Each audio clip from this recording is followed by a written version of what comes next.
Selamat datang kembali di podcast Anak Desa Bisa Apa di episode yang kesekian bareng gua Onci. Ya, gimana kabar teman-teman nih di rumah? Bardes apa kabar? Baik ya, tim kru Ruang Anak Desa apa kabar? Baik, sehat-sehat ya. Dan ya ternyata sekarang lagi banyak-banyaknya berita yang tersebar di Indonesia ya gitu.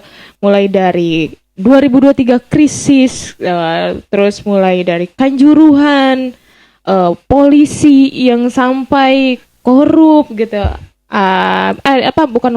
Narkoba ya. Benar, narkobanya banyak lah gitu berita yang nggak kunjung berhenti gitu. Tapi Ruang Anak Desa tetap mau menyajikan podcast di episode yang hari ini. Sepertinya obrolannya agak sedikit berat, berisi dan insya Allah berbobot gitu ya. Curian dari Iqbal, berbobot katanya. Ya karena gestar hari ini gitu memang agak kelasnya.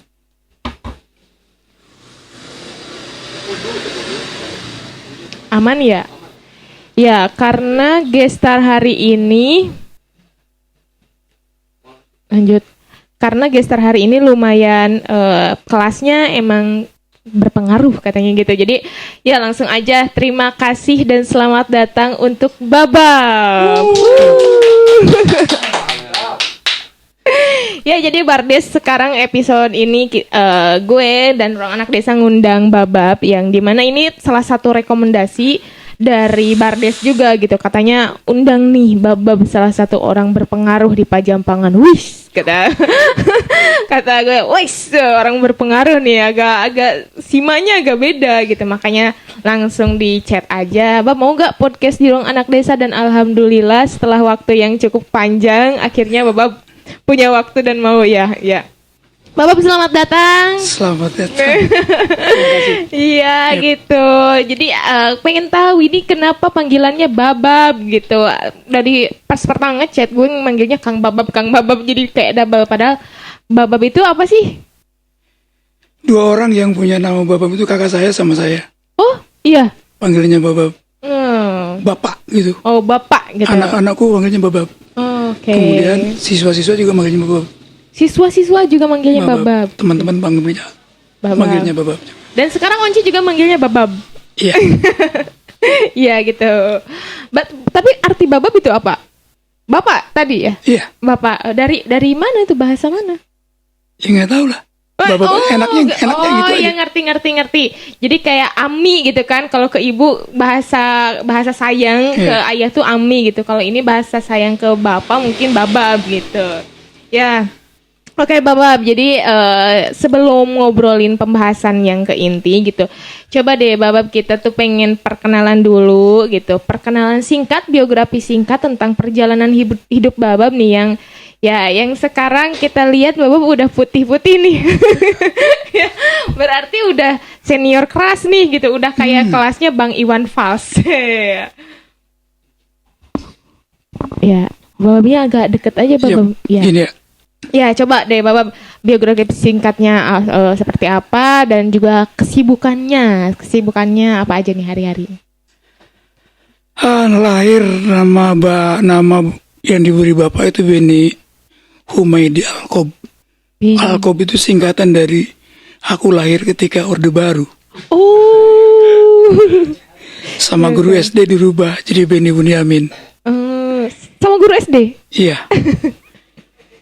Lalu teman-teman SMA manggilnya Obeng.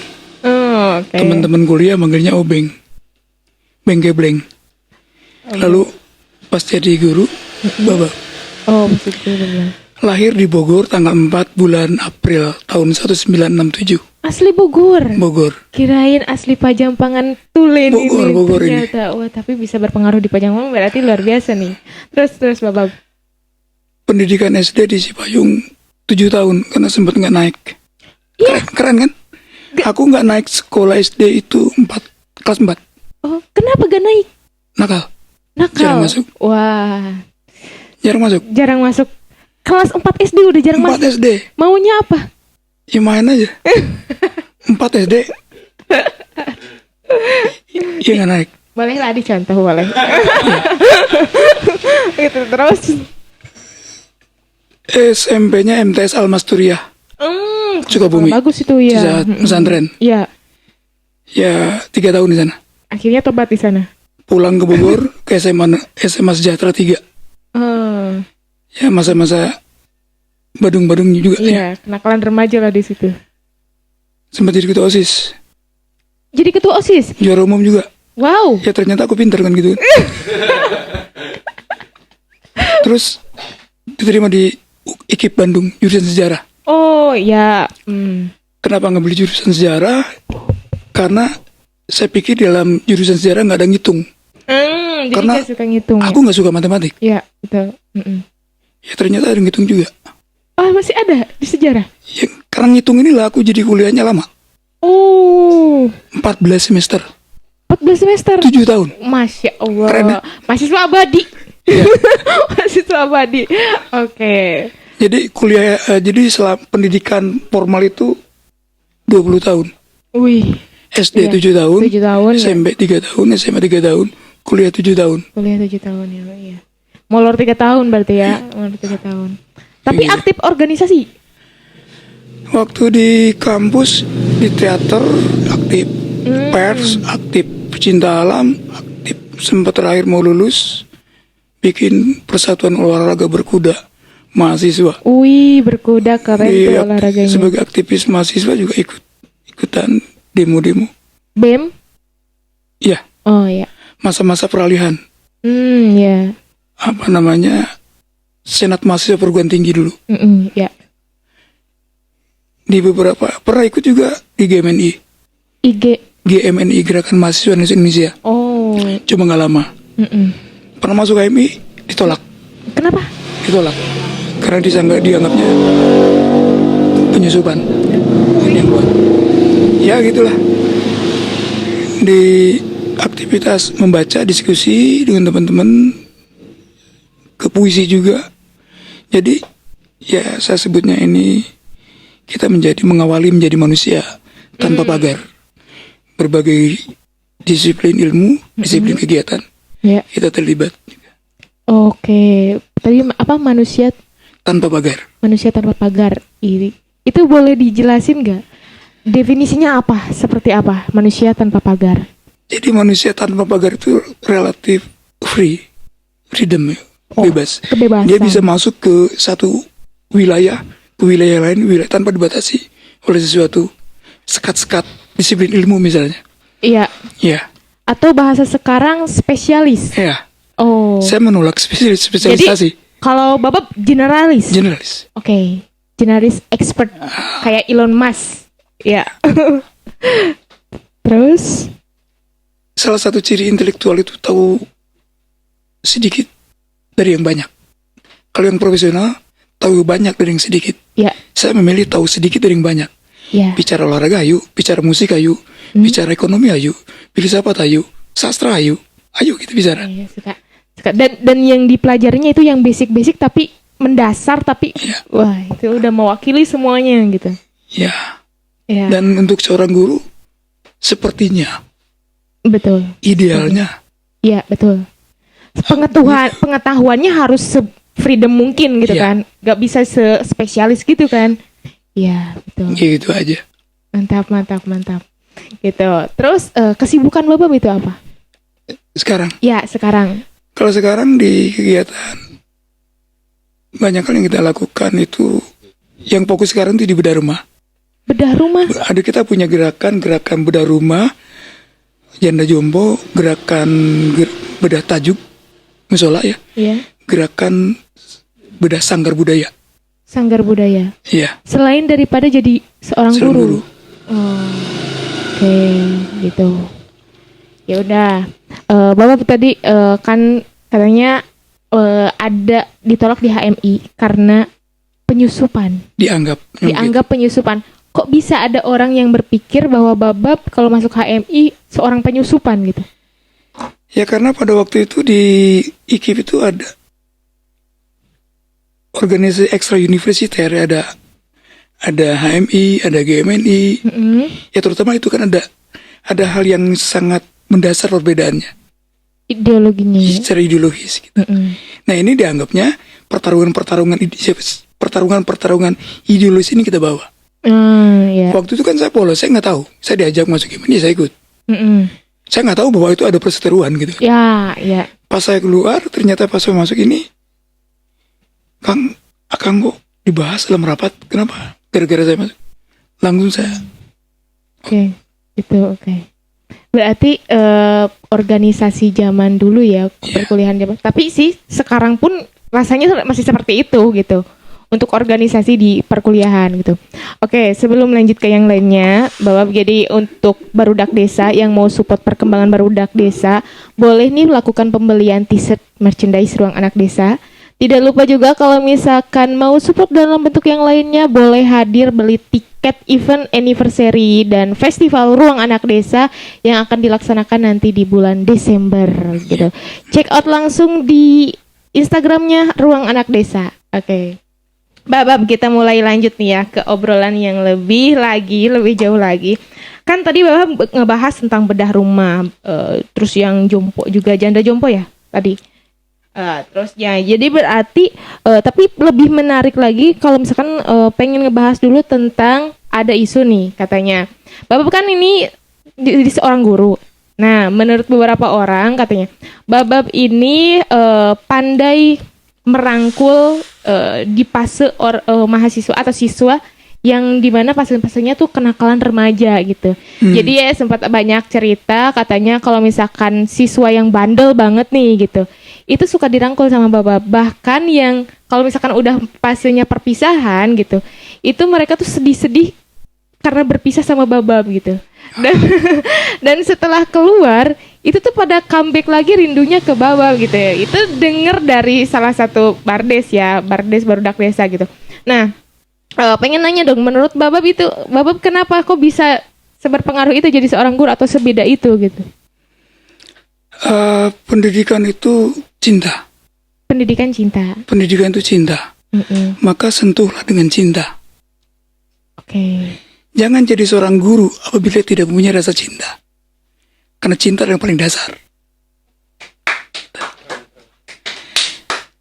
Saya juga dapat inspirasi dari beberapa film barat yang keren-keren juga. Tentang bagaimana memanusiakan manusia. Apa tuh filmnya? Memanusiakan manusia yang terpinggirkan. Film Jepang itu ada Great Teacher Onizuka kalau nggak salah. Oke. Saya tonton itu bagaimana memperlakukan anak-anak yang bermasalah, anak-anak yang sepertinya tidak punya masa depan. Bagaimana satu persatu dia sentuh jiwanya. Sampai dia menemukan bakatnya, menemukan keinginannya, menemukan cita-citanya. Dan yang paling mengerikan ya, dari pandangan dalam satu kata-kata yang disampaikan dia, jangan jadi seorang guru kalau kamu tidak siap mati membela muridnya. Ini hatinya bergetar ini. Wih. Jangan jadi seorang guru kalau tidak siap rela mati demi untuk muridnya. Wih, Bapak berkaca-kaca, wih.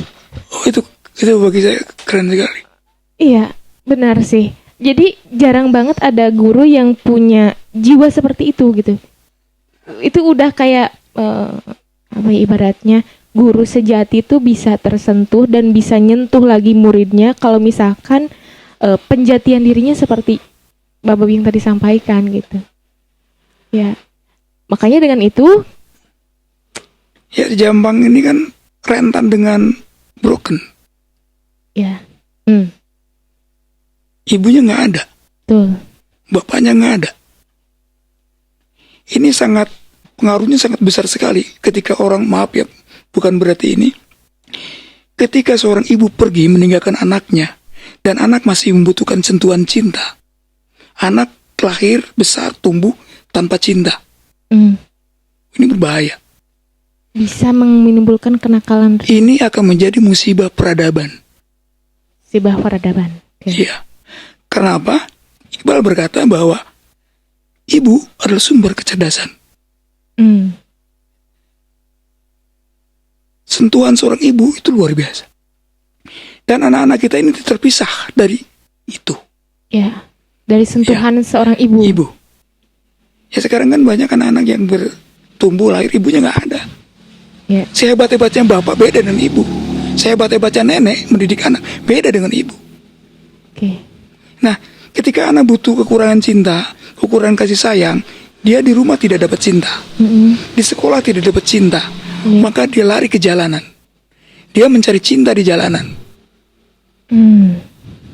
Di jalanan yang ditemukan drug, seks bebas, betul. kekerasan, Alkohol, segala macam yang ditemukan itu untuk dia ingin mendapatkan sesuatu. Maka di sini harus seorang pendidik harus mampu memasuki dunia itu, menyentuhnya, mengajaknya. Ayo kita bangun, bangkit berdiri kamu bisa lakukan sesuatu.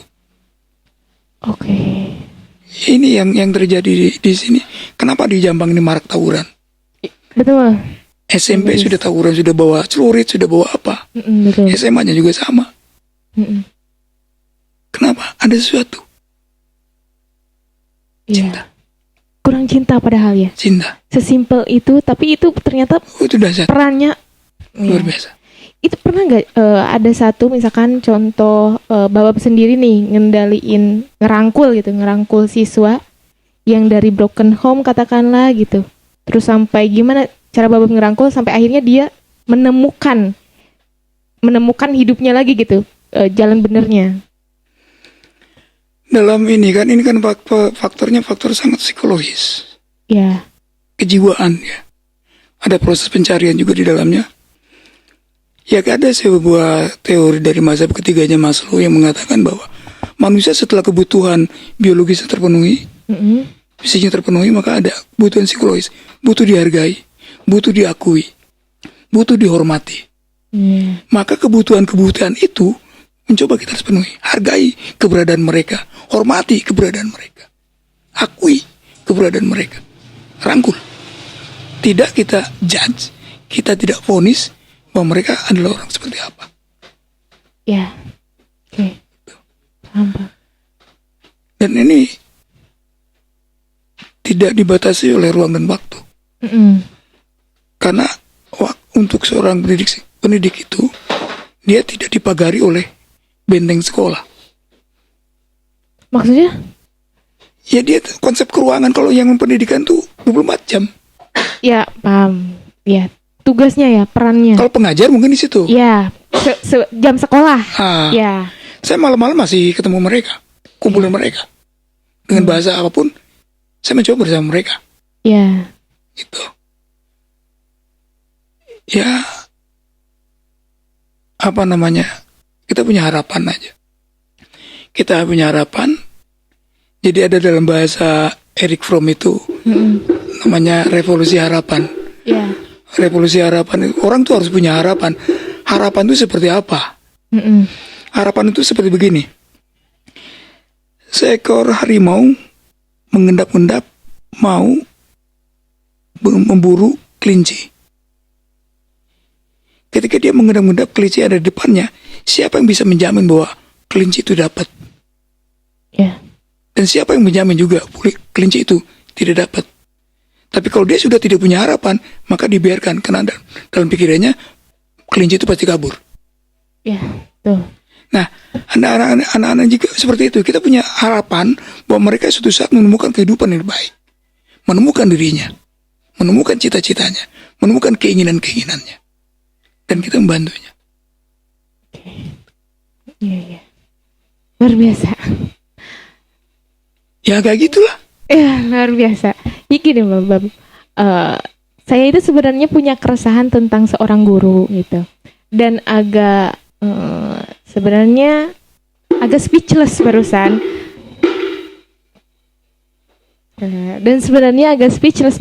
Ketika mendengar ungkapan berbagai psikologi dari seorang guru yang ya dari Babab gitu, karena jarang banget gitu ngedengar guru yang punya kepedulian tentang, gak tahu ya, tapi atau mungkin Onci yang gak terlalu banyak ketemu guru yang punya kepedulian kayak Babab gitu.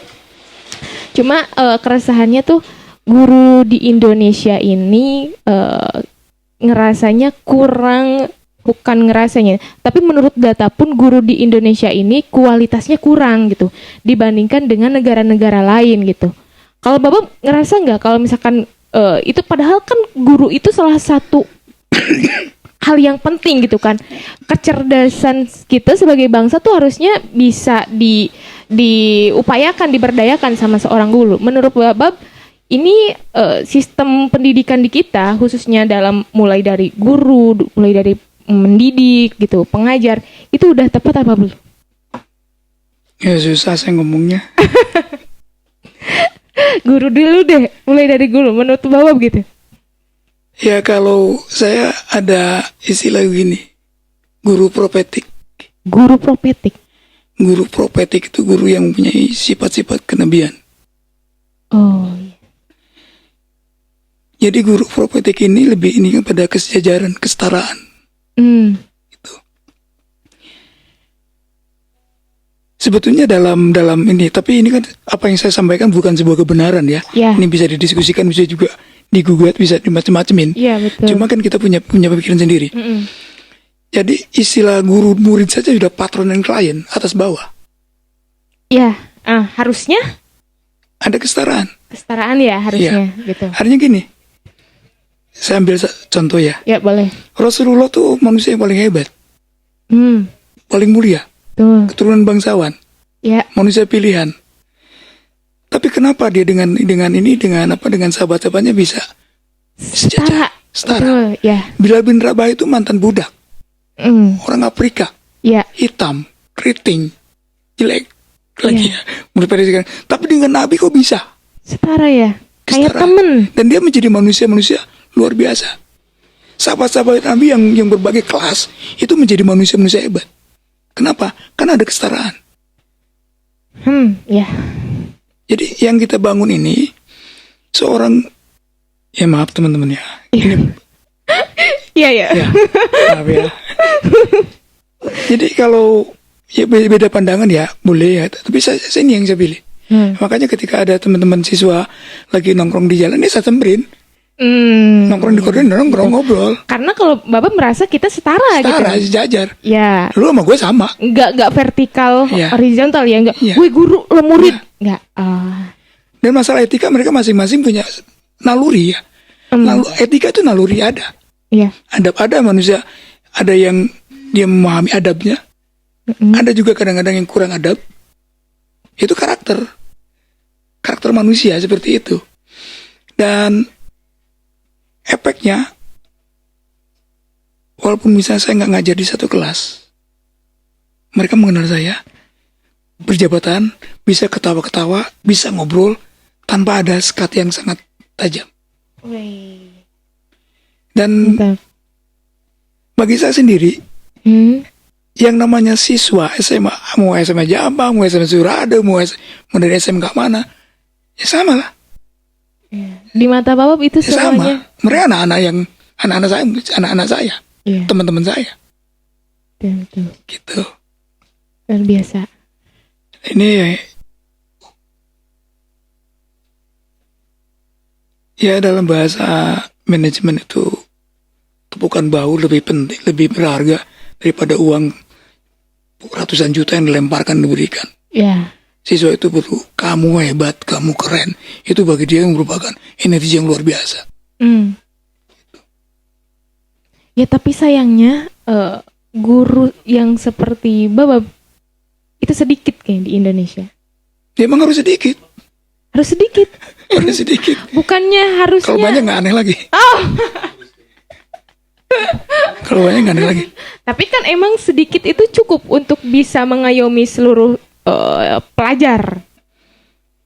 Ya masing-masing kan dipengaruhi oleh pengalamannya. Ya. Seorang guru itu dipengaruhi oleh pengalaman dia, bacaan dia, lingkungan dia, akan reekspresikan dalam dia melakukan apa.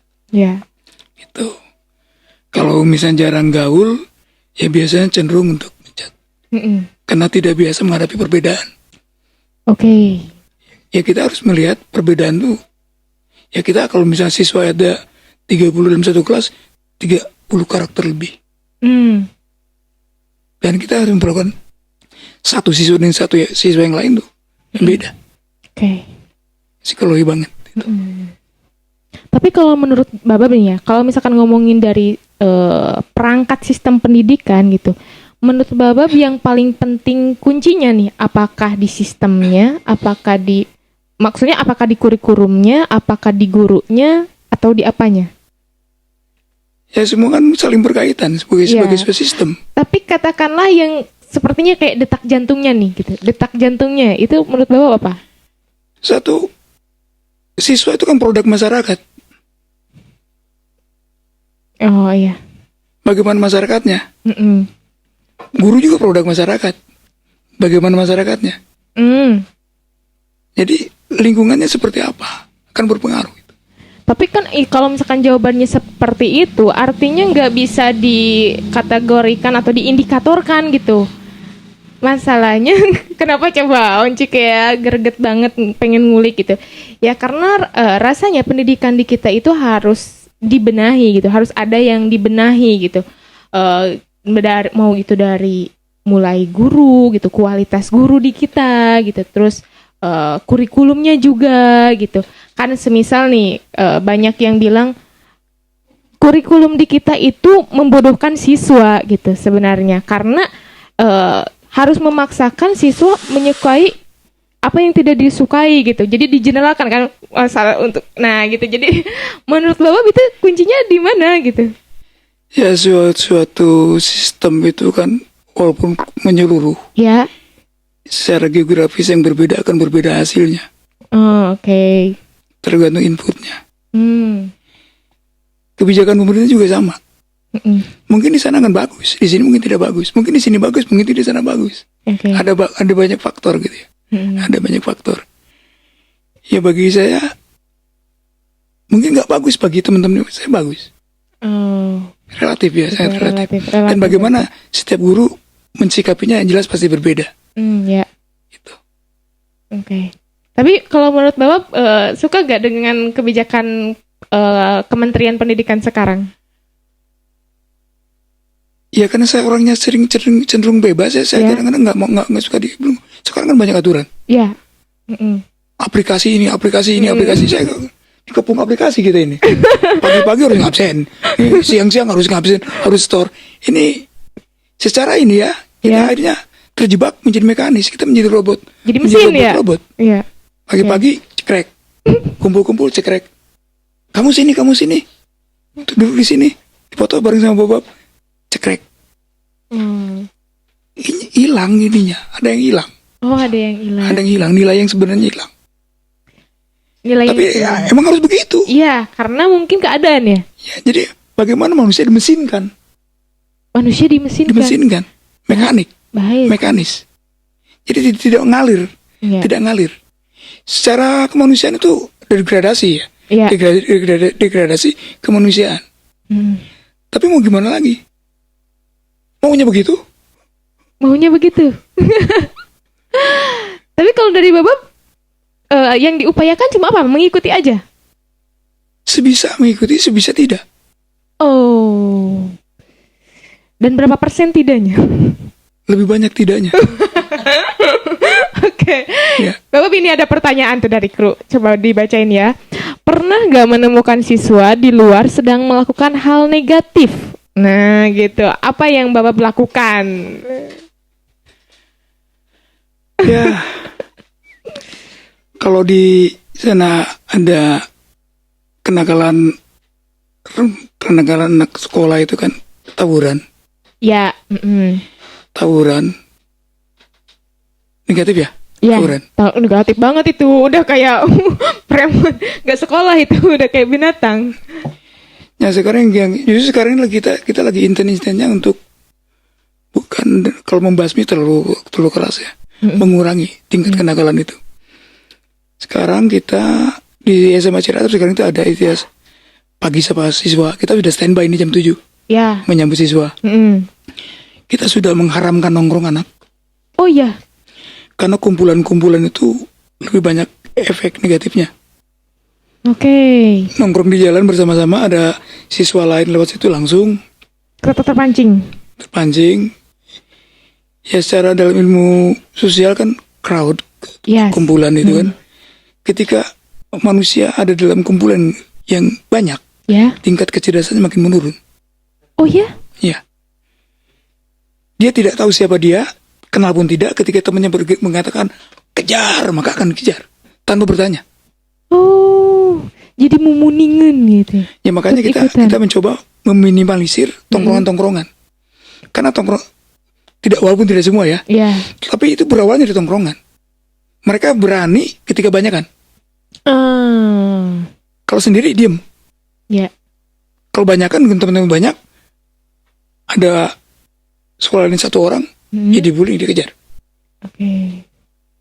Makanya kita coba, kalau tawuran sekarang dia sama cerasap, tidak ada kompromi. Kembalikan ke orang tua. Oh, langsung nggak bisa sekolah? Kita bina. Kalau sudah berkali-kali, udah kembalikan. Dikembalikan tuh berhenti sekolah, nggak bisa sekolah lagi atau gimana? Diserahkan kembali ke orang tua. Terserah berarti ya? Ya artinya, disarankan pindah ke sekolah lain.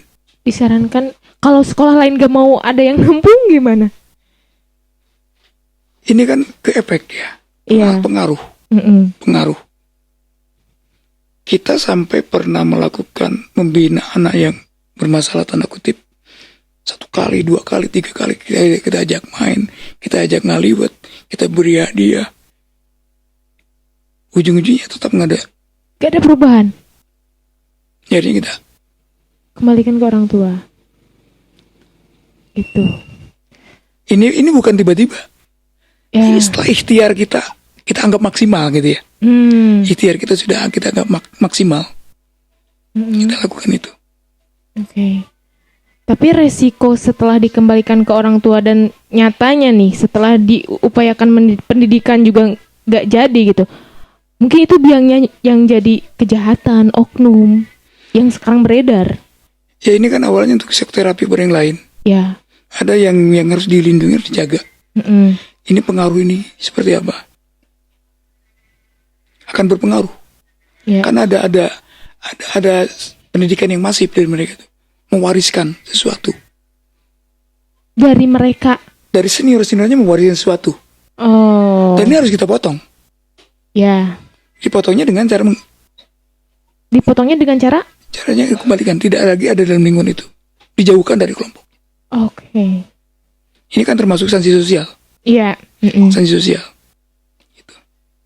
Ya emang waktu ngambil keputusan, ya kita aja sakit. Iyalah. Karena Sakit. mungkin Bapak juga punya kesadaran nggak ketika kita mengembalikan dia, artinya hidupnya dia nggak ada yang kontrol nantinya gitu. Mau dia makin buruk bisa gitu, makan aksesnya lebih luas gitu. Karena kan nggak dikasih nggak dikontrol gitu. Itu justru malah jadi PR negara jadinya. Ya kita sudah coba lakukan sesuatu, berulang-ulang, dan dia tidak mau belajar. Dan kemampuan kita juga terbatas. Ya. Kemampuan kita terbatas. Dan kita akhirnya melakukan suatu keputusan yang berat ya. Saya sebagai pendidik sebetulnya berat. Berat. Dan ketika kita dengan teman-teman yang kita kembalikan, komunikasi kita masih lancar. Karena dia menyadari. Oke. Iya. Komunikasi sampai sekarang dengan teman-teman itu kita masih ada komunikasi. Kadang-kadang kita juga kontrol. Diam-diam kita tanyakan ke teman-temannya bagaimana perkembangannya. Oke, dan sekarang gimana kabarnya lu? Ada yang macet. Ada yang makin macet. Iya. Wah, ternyata banyak ya. Oke lah, itu next mungkin diskusi di luar lagi tambahan gitu mengenai yang jelas nih ya, pasti dampak dari keputusan itu memang berat ya pasti gitu. Tapi ya akhirnya gitu ya itu jadi PR negara jadinya kan gitu. Karena ya sadar tidak sadar ya itu mulai dari oknum justru awal mulanya dari sana kan, bisa jadi. Nah, lanjut ke yang berikutnya. Babab kan tadi baru nih ngomongin tadi kan sedikit nge-share tentang bedah rumah dan lain sebagainya gitu. Jadi Babab ini selain daripada seorang guru, pendidik yang punya rasa cinta lah dari masyarakat gitu, masyarakat pelajar gitu. Babab juga punya image tokoh masyarakat gitu di lingkungan Pajampangan gitu. Karena mungkin kepedulian sosialnya yang tinggi gitu. Apa sih yang melatar belakangi Babab melakukan hal-hal tentang sosial? Ya awalnya kan kita pecinta alam Kompas Manik ya ini. Oh iya, itu. Suka jalan-jalan. Okay. Ketika dalam perjalanan itu kita kadang-kadang menemukan rumah-rumah yang udah mau roboh. Ya, nggak layak huni ya. Kita ngobrol juga katanya udah disampaikan kepada pemerintah. Setahun ke tahun nggak ada perubahan, nggak ada tanggapan. Lalu kita dengan teman-teman tahun 2008 awalnya ada salah satu anggota kita yang rumahnya tidak layak, penghuninya banyak. Saya ambil foto, cekret, saya tawarkan bagaimana kalau rumah ini kita bedah. Awalnya dari sana. Ya. Jadinya sepakat kita lakukan bedah rumah waktu itu. Sumber dananya dari mana? Waktu itu masih ada salah satu caleg. Waktu itu masih ada dana politik. Kita manfaatkan itu. Dan itu bukan bedah rumah, membuatkan rumah. Oh, membuatkan ukuran 6x8 tembok. Iya. Gentengnya mandili. Keramik. Wih. Rumah yang lamanya dibongkar ini pindah rumah. Jadi bukan bedah rumah lagi. Membuatkan rumah. Nah, pada saat kita penyerahan kunci di panggung, ada kata-kata yang membuat saya punya hutang. Saya bilang begini, ini bukan rumah terakhir yang akan kami bangun. Ini bukan rumah terakhir yang akan kami bangun. Dan ini merupakan janji ya. Janji. Ini terus mengganggu pikiran gitu kan. Sampai ketika kita melakukan, kita nggak tahu bagaimana caranya. Lalu pada tahun 2016 ada siswa yang mengabarkan, Bab, ada rumah yang ini Maneci di Cikuya gitu ya. Kita survei. Lalu ya kita akan bedah. Kita belum tahu bagaimana caranya. Lalu kita mulai ketemu dengan seorang teman, Bu Romla Wikardi namanya. Dia suruh menanyakan, Kang Babab, gimana bedah rumah? Belum dapat uangnya, Bu, saya bilang. Akhirnya dia mulai minta nomor rekening, transfer waktu 2,5 juta. Nah, mulai dari sana. Mulai dari sana kita coba bedah sampai selesai. Selesai. Itu yang kedua berarti. Nah, yang kesananya ketiganya di Jampang. Yang ketiga di Jampang. Dan dari situ mulai 1, 2, 3, 4, 5 dari awalnya satu rumah, yang sekarang ini ke 52 rumah. Ini 9 kecamatan pergerakannya. 9 kecamatan. Dan itu dananya ada aja terus yang ngasih? Ada. Nggak, tapi nggak ada sponsor tuh, nggak ada backup tetap gitu. Oh iya. Kita nggak pernah bikin proposal. Nggak perlu? Nggak pernah. Cuma foto aja? Foto di share. Ini untuk menggugurkan mitos bahwa bikin sesuatu harus ada proposalnya. Ya. Ternyata ini bisa tanpa proposal kita bisa bikin pergerakan. Ya. Dan dari itu ada keyakinan yang bersifat spiritual ya. Begini. Allah tuh punya tentara. Ya. Namanya Jundullah, tentara Allah. Adanya di mana? Juru sama wati wal ar, adanya di langit dan di bumi. Ya. Contoh yang di langit adalah ketika Toirun Ababil, burung Ababil menghantam Abraha ketika mau menghantam Ka'bah. Ya. Itu doa Abdul Muthalib. Ini rumahmu, lu yang tanggung jawab. Kirim tentara langit. Di bumi juga ada. Nah, Allah juga akan mempunyai tentara untuk membantu kaum du'afa itu ya orang-orang kaya. Orang kaya ini bertebaran di mana-mana. Dan orang kaya ini bersifat rohani, tidak fisikal. Okay. Ada jadi gini, banyak mobil, banyak sawah, banyak tanah, rumahnya bagus, belum tentu kaya. Oke. Ya, Karena ini. Selama manusia tidak bisa memberi, dia miskin. oh iya. Hmm. Karena batas kaya dan miskin itu memberi. Cukup untuk diriku, serahkan pada orang lain. Ya. Itu kaya. Kalau orang miskin dia selalu merasa kurang. Maka dia tidak akan sekaya apapun barang asetnya ya, hartanya. Tapi ketika dia tidak bisa memberi dan merasa kurang, dia tidak akan, dan hidupnya tidak akan pernah bahagia. Oke. Saya jamin itu. Ya. Nggak bahagia loh orangnya. Setuju. Karena nggak pernah ngerasa cukup juga gitu. Ya. Ya. Dan ini bapakku pernah almarhum. Ini yang aku pegang ya. Pernah ngumpulin anaknya. Anaknya ada 9, aku anak kedua. Wah, Ngumpulin. 9 saudara. Bapakku berkata begini, bertanya, siapa di antara kalian yang menjadi orang kaya? Iya. Semua ngacung dong ya. Aku juga ngacung. Caranya bagaimana? Nabung, kerja, dan lain-lain. Ya. Bapak saya bilang, jawaban benar tapi kurang tepat. Oke. Lalu dia bilang begini, Beng, kalau kamu ingin jadi pemain bola, latihan bola. Kalau kamu ingin jadi pemain tenis meja yang hebat, latihan tenis meja. Kalau kamu ingin jadi pemain badminton yang hebat juga, latihan badminton. Bingung, ini arahnya kemana kan? Iya. Dia bilang begini, kalau kamu ingin jadi orang kaya, belajarlah jadi orang kaya. Iya. Bagaimana caranya? Memberi. Karena hanya orang kaya yang bisa memberi. Orang miskin tidak. Ya, setuju. Ya. Orang Jepang miskin-miskin nih. Ya, karena nggak bisa memberi ya. Pada pelit-pelit. Gerakan bedah rumah gini rata-rata yang terpanggil itu dari luar. Dari luar. Orang yang mungkin orang yang tidak pernah ke Jampang malah. Padahal orang Jampang tuh, itu mobilnya banyak-banyak. Rumahnya juga kalau ya banyak yang gedong-gedong. Tapi ternyata pada gak rajin memberi ya.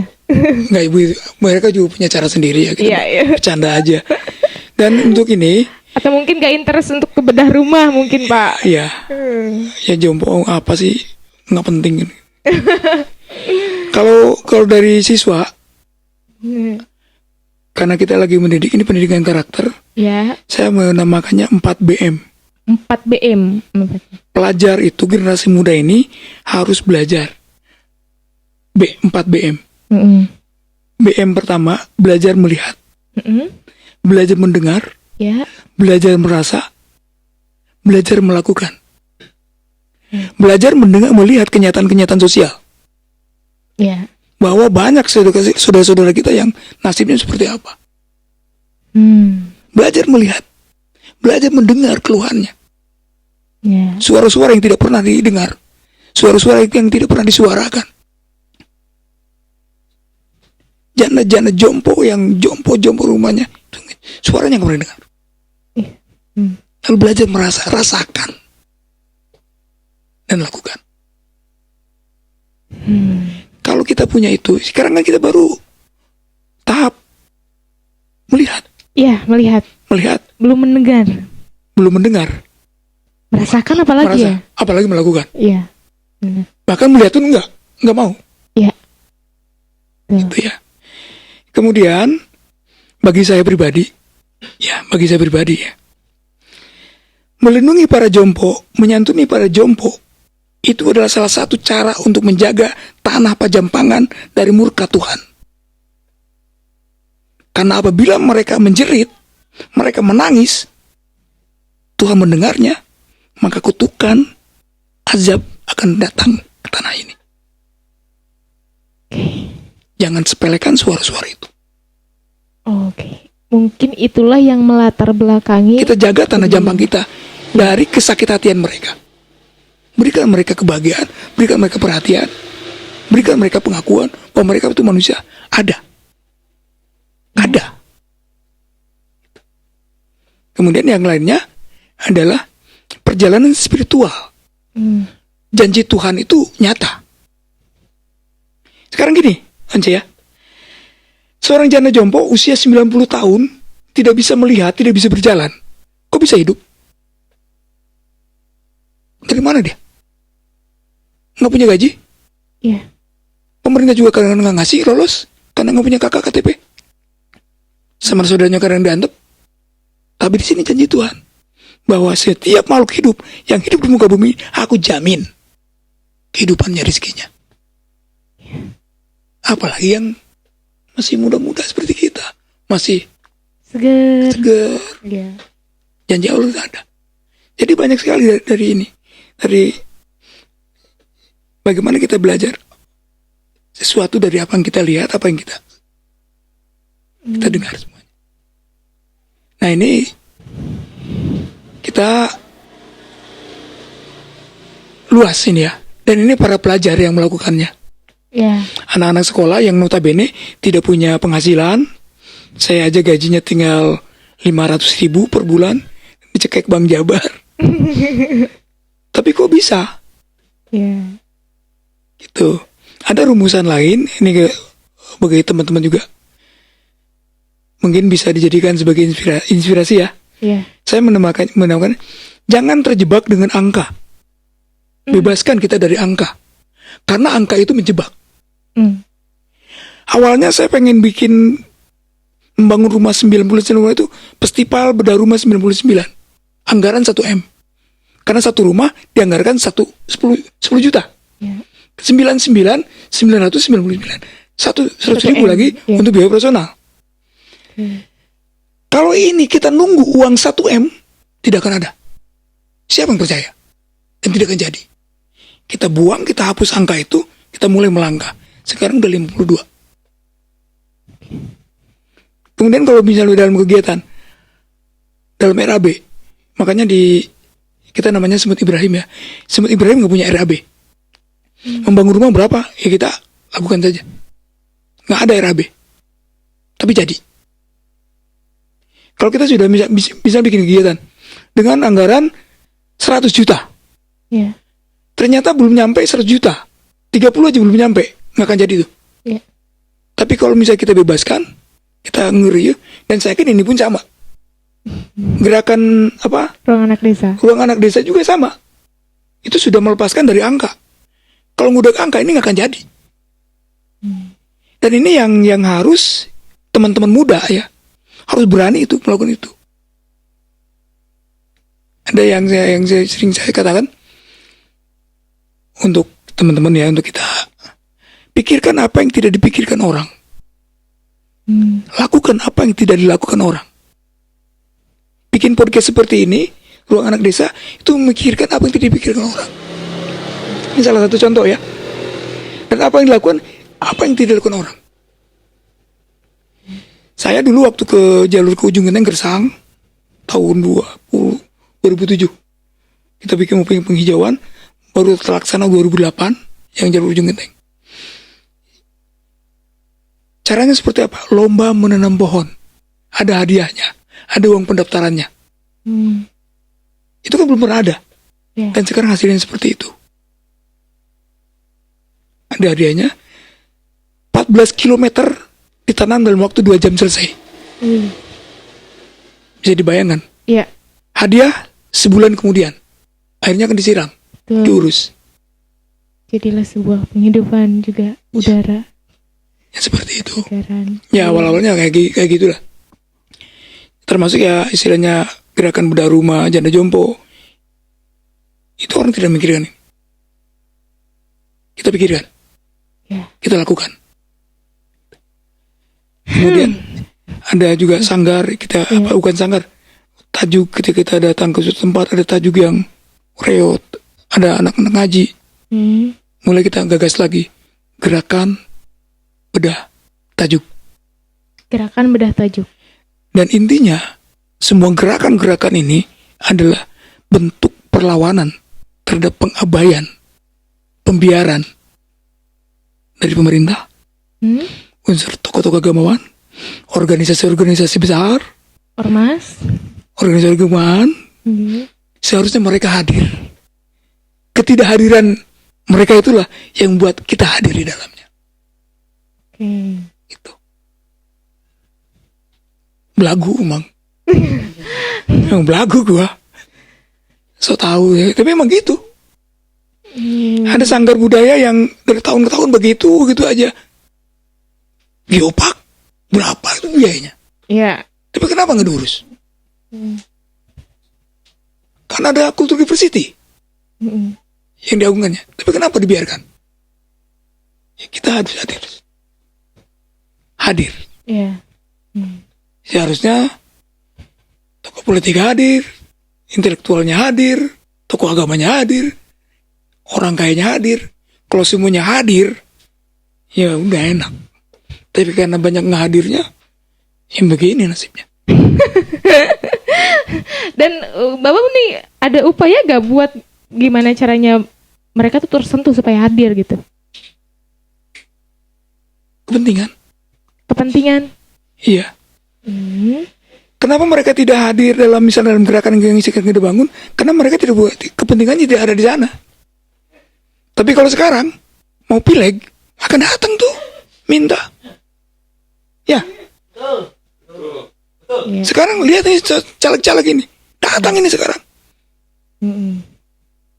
Mau coba hadir, wah aku pemilih rakyat. Terus mau gimana tuh Bapak?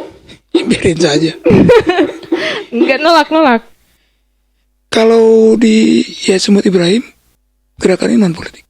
Ya pernah dengar nih Bapak itu katanya anti partai. Saya bukan orang partai karena saya ASN ya. Ya. Cuma kan kalau gerakan-gerakan sosial ini gerakan keumatan. Ya. Kalau gerakan keumatan ini jangan dikotori dengan kepentingan politik kelompok-kelompok tertentu. Idealnya begitu. Jadi di situ ada namanya kedaulatan. Ya. Kedaulatan kita tetap dijaga. Zaman pilbub kita nggak mau. Ada yang minta, Bang, bisa nggak? Tapi ada videonya, aku nggak mau. Saya juga nggak minta-minta. Kalau mau begitu, sekarang musimnya nih. Ya. Datangnya setiap caleg. Ya. Yuk hadir, foto bareng, jekret. Pelacur aku. Ya. Aku jadi pelacur di situ. Dan enggan lah ya. Enggak. Semoga saya tidak. Amin. Semoga saya tidak. Tapi dalam satu gerakan itu semuanya sama nih hatinya kayak Babab. Apanya? Atau ada yang justru melenceng? Anak-anak apa saya? Ya. Kalau anak-anak kan pure. Mereka belajar. Belajar. Yang kita harapkan dengan gerakan ini, mereka nanti tumbuh besar menjadi para pengabdi untuk tanah ini. Ya, amin. Bekerja melakukan sesuatu tanpa pamrih. Tanpa bertanya, ada ongkosnya nggak? Ada uang ininya nggak? Tapi itu sulit loh Bob ya. Mereka nggak pernah minta apa-apa. Mereka bawa beras sendiri. Karena pada saat pulang, saya masih ada uang sisa. Saya tanya, siapa yang ada bensinnya? Karena mereka menolak. Itu kan keren itu. Iya keren. Itu keren. Itu jumlahnya banyak kan nggak? Ada bergiliran. Ada kadang-kadang yang ikut itu 10 orang. Kadang-kadang ada 15, kadang-kadang berapa. Yang kita harapkan mereka itu jadi para pengabdi itu. Iya. Kita pengabdi.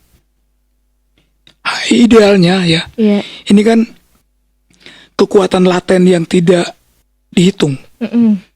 Kalau setiap SMA bergerak, SMA Jabak bergerak, SMA Surade bergerak. Oh Jambang udah keren ini. Udah keren ini. Iya. Turun semua. Itu.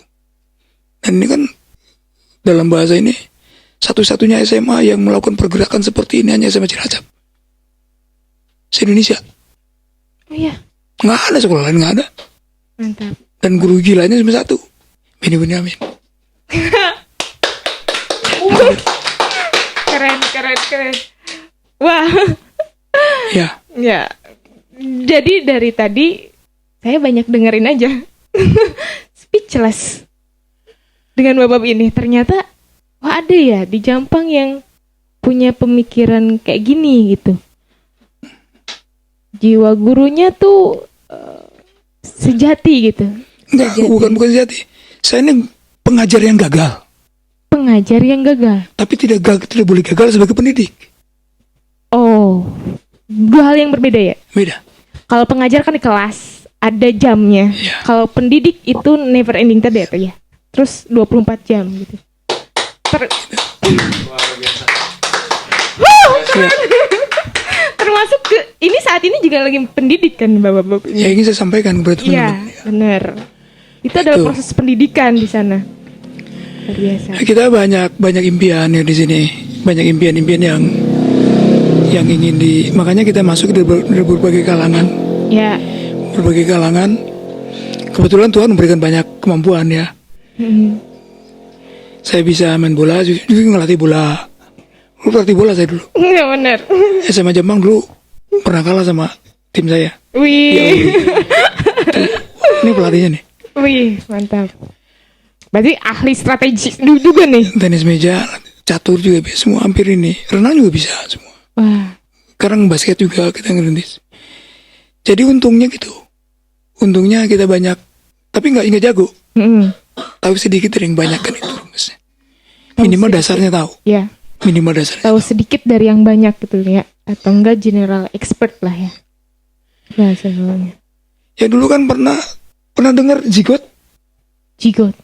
Zigot pernah dengar band Zigot? Pernah.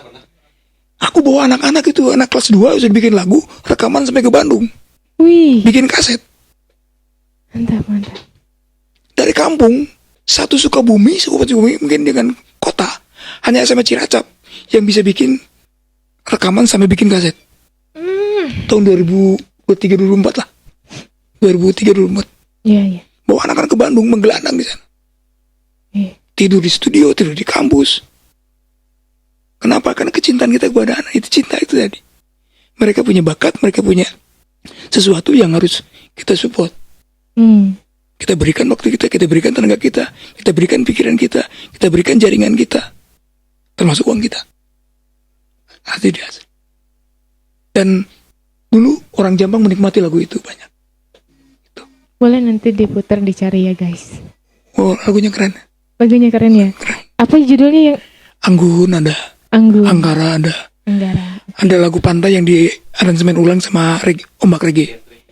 Oh, Oke, Bapak. Wah, luar biasa nih dari pembahasan yang barusan ya. Jadi Onci pengen nanti ngobrol sama rekan Babab yang udah lama banget nih. Sama Babab siapa nih kira-kira? Pengen ngobrol gimana nih kena dampak dari berteman sama Babab, berrelasi sama Babab.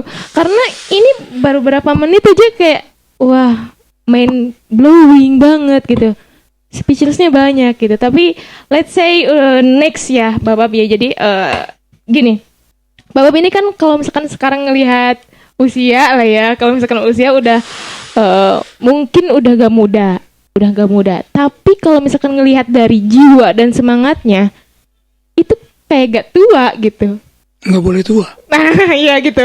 Nah boleh makanya di masa sekarang ini gitu, apa sih gitu yang pengen Babab capai gitu? Karena tadi ngeliat gitu kan, Babab ini kok masih bikin lagu rock lagi, lagunya ya keren pula gitu. Itu kayak, kayak jiwa muda aja gitu, nggak sadar usia gitu, nggak peduli usia gitu.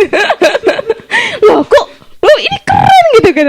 Itu apa Babab yang pengen dicapai itu emang apa gitu di usia yang sekarang itu? Menembus batas. Itu bahasanya Jadi gini, semua ya menembus batas. kita sepakat ya, Ya. semua manusia itu terbatas. Ya. Kemampuan manusia. Tapi tidak ada yang tahu sejauh mana keterbatasan itu. Maka kita harus menembus batas. Oke. Semua manusia terbatas. Ya. Tapi kita tidak pernah tahu sejauh mana keterbatasan itu. Makanya kita harus Menembus batas. Ekstremis. Wah itu kalau didalemin dan di eksekusi itu perenungannya panjang banget. Kita dalam perjalanan bisa menemukan banyak. Wah gini ya hidup. Oh gini ya ternyata gue bisa ini ya, gue bisa itu ya. Karena perjalanan menembus batas tuh. Wah. Ini kan salah satu upaya menembus batas ini. Ya. Ini salah satu upaya menembus batas dari sebuah kultur yang seperti apa. Ya betul. Kita muncul dengan sesuatu yang beda. Kalau bahasa kita push your limit gitu. Push your limit gitu kan. Nah, terus batas yang pengen menembus batas Babab nih, apakah di dalam dunia apa gitu? Kecenderungannya. Ya endingnya kita nggak tahu tuh. Cuma yang gini filosofi hidup ya. Ya. Prestasi dan karir tertinggi manusia Ya. adalah kemanfaatan hidup. Oke. Dia punya jabatan apa, setinggi apa, Ya. kalau hidupnya tidak bermanfaat, bullshit. Dia punya gelar berapa, berjejer dari depan ke belakang, tidak bermanfaat dalam hidupnya untuk kehidupan masyarakat, bullshit. Tapi orang tanpa gelar, tapi dia bermanfaat, itu kemanfaatan hidup.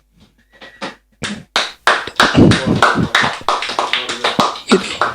Oke. Bullshit semuanya kalau tidak bermanfaat ya. Nah, sekarang menurut Babab, manfaat itu letaknya di mana? Nilainya di mana? Dampaknya seperti apa?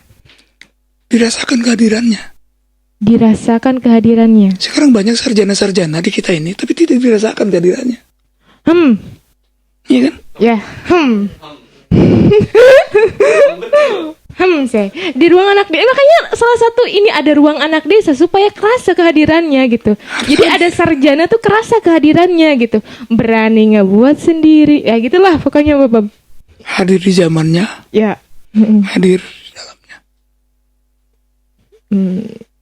Itu aja. Jadi ya kemanfaatan hidup itu yang kita. Ya saya juga mengajarkan ke teman-teman ya bagaimana hidup ini mempunyai arti dengan kemanfaatan.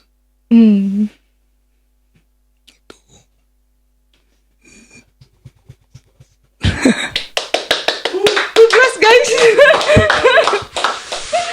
Wah, luar biasa. Dan teman-teman banyak yang sudah melakukan itu. Oke. Ferry dia sudah, alhamdulillah ya. Kemudian ada Mogis juga ada, teman-teman ada Anjeli juga Anjeli. ada, gitu. Sekarang muncul ini teman-teman yang lain juga. Jadi banyak jalur ya, untuk menuju kemanfaatan hidup. Dan tidak harus sama. Betul. Tidak harus sama. Kita harus berbeda justru supaya bisa melengkapi semuanya. Penyeragaman tuh gak asik. Dan Tuhan tidak suka dengan penyeragaman. Ya. Makanya itu harus melek dengan toleransi. Harus melek dengan perbedaan gitu ya. Thank you Aperi udah merekomendasikan orang yang tepat. Oke Bapak, ini bukannya ngerasa udah cukup obrolannya sebenarnya. Masih pengen ngobrol panjang lagi gitu. Tapi kita kayaknya butuh di next episode. Dan next temanya apa nih yang pengen kita bahas gitu. Tapi sebelum diakhiri, pengen satu pendapat menurut Babab tentang ruang anak desa. Gimana? Keren. Keren? Ya artinya kata ruang aja udah keren. Oke. Ruang itu, konsep ruang itu udah menarik. Makna ruang tuh udah. Makna ruang. Ya. Ruang anak desa. Dan saya sendiri kan kadang-kadang menyebut pelajar turun ke desa. Mudah rumah itu pelajar turun ke desa. Desa itu kan kata Iwan Fals itu apa? Kekuatan ya. Iya, kekuatan. Kekuatan yang kita bangun. Dan tentu saja juga kita harus futuristik juga. Ke depan kita harus mikirin Jampang ke depan seperti apa. Oke. Dengan teman-teman dari ruang anak desa ini, saya yakin ini bukan untuk 1 tahun 2 tahun. Pikiran-pikiran yang berkembang ini untuk 20-30 tahun yang akan datang. Amin. Amin. Sekarang saya lagi, ini kan gila lagi nih, lagi bikin pondok pesantren. Iya. Masya Allah, semoga dilancarkan pokoknya Bapak. Bikin pondok pesantren saya bukan gaya. Iya. Beli tanahnya, ngebangun udah. Mungkin mudah-mudahan tahun ini bisa. Amin. Bisa jalan. Mudah-mudahan karena yakin tadi kan ada tentara Allah di bumi. Ya, insya Allah. Iya, insya Allah. Insya Allah. Oke. Ya sebelum saya pulang, saya hanya berdoa kepada Allah Subhanahu Wa Taala. Semoga para infaker yang sering mendukung kegiatan Smut Ibrahim hidupnya barokah. Amin. Rezekinya diganti dengan sebaik-baik pengganti. Keluarganya terjaga. Hidupnya terjaga. Amin. Dan senantiasa ada dalam kebaikan itu aja. Amin. Amin ya Allah ya Rabbal Alamin. Bapak suka baca nggak? Baca buku? Baca. Baca. Boleh gak rekomendasiin buku yang wajib dibaca seumur hidup menurut Bapak? Kalau seumur hidup mah Quran. Terkecuali itu Bapak, itu kan udah kayak wajib lah gitu itu. Enggak. Orang banyak yang tahu artinya. Baca Quran ada artinya. Iya. Keren. Iya. Untuk buku-buku yang baru kan saya tertinggal. Tapi buku kan tetap abadi. Ya. Buku tetap abadi, pikiran-pikiran tetap abadi. Selama kita membacanya, selama kita belum baca buku itu tetap baru. Oke. Tetap baru. Sekarang kan banyak. Ini kan banyak lah. Ya. Tapi kalau untuk masalah kepedean ya, Ya. saya suka Eric Fromm, psikanalisa. Friedrich Nietzsche. Wih, keren. Kalau dalam Islam ya Iqbal. Namanya kayak tim orang anak desa Iqbal. Dr. Muhammad Allama Iqbal. Okay. Itu Siap. Itu dulu yang sering saya baca dulu. Oke. Itu paling berpengaruh banget berarti. Iya. Oke. Di-subscribe nanti sama Onci. OTW dibaca. Oke, thank you Babab atas waktunya, ilmunya, pengalamannya, dan juga ini nggak sedikit Babab ngasih edukasi lah buat kita semua, dan bahkan bahan bakar mental juga kita dapat gitu. Mudah-mudahan kita terus bisa keep in touch, silaturahmi terus gitu. Babab nanti Ruang Anak Desa mungkin bakal sering-sering main sama Babab, ngobrol di episode berikutnya. Mudah-mudahan Babab berkenan. Ada lagi Bapak yang mau disampaikan? Pesan untuk barudak desa atau untuk semuanya? Apa ya? Ya kita melakukan sesuatu tidak untuk apa.